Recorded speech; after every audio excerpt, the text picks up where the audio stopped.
It was a quiet Wednesday morning in New York. Brian Thompson was on his way to a conference. He was the CEO of UnitedHealthcare. It was just another day for him. It turned out to be his last. He was gunned down outside a Manhattan hotel. The suspect is a 26-year-old man named Luigi Mangione. Bullet casings left at the scene bore cryptic messages: deny, defend, depose. That's what they said. Deny, defend, depose. The symbolism was as chilling as the act itself. We told you about the suspect yesterday, how he's become a bit of a hero, inspiring merchandise on Amazon. And while killing someone cannot be the solution, this case also shows the widespread anger against the healthcare industry in the US. And this realization has triggered widespread panic. Corporate America is nervous. CEOs are on high alert. Healthcare may be the target now. But others worry if they would be next. There may be some liability back on his company. The fact that they knew he was getting threats, was it known to them? And did the board not then provide security at an event that was known? Brian Thompson had received threats before, multiple times according to his wife, but he did not have a security detail. He was walking alone to the hotel, and that's because corporate security is often a touchy issue. CEOs may be assigned bodyguards in some cases, but they see them as a hassle. Many even look at it as an unnecessary expense. Some others are said to have a false sense of security. They believe that their company is too small or that basic protections are sufficient.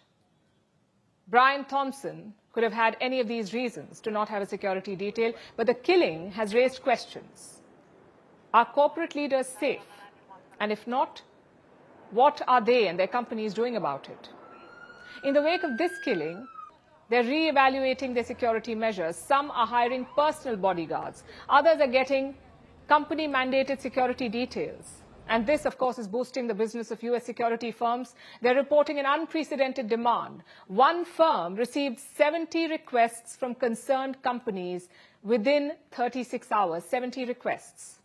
So that's one aspect that companies are looking at, physical security. Another thing CEOs are increasingly wary of is their digital footprint, where they are, where they live, where they go, who they're meeting. Companies are scrubbing this information off their websites. And not just that, some companies are also removing the pictures and bios of their executives altogether. Take UnitedHealthcare, for example.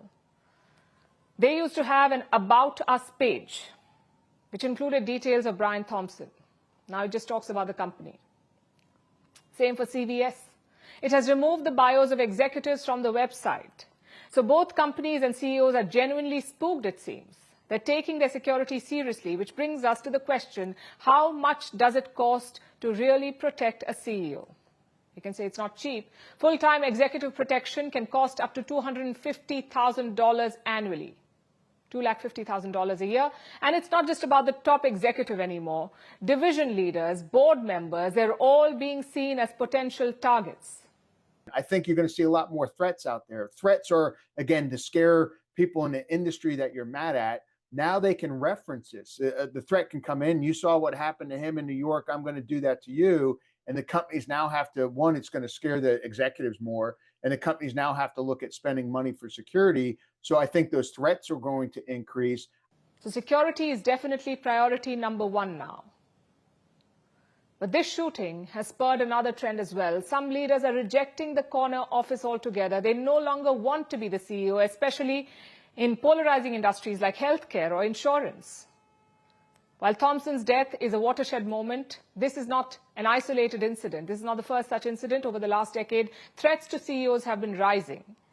And this is fueled by societal divides and digital accessibility. So many are said to be rejecting the top job.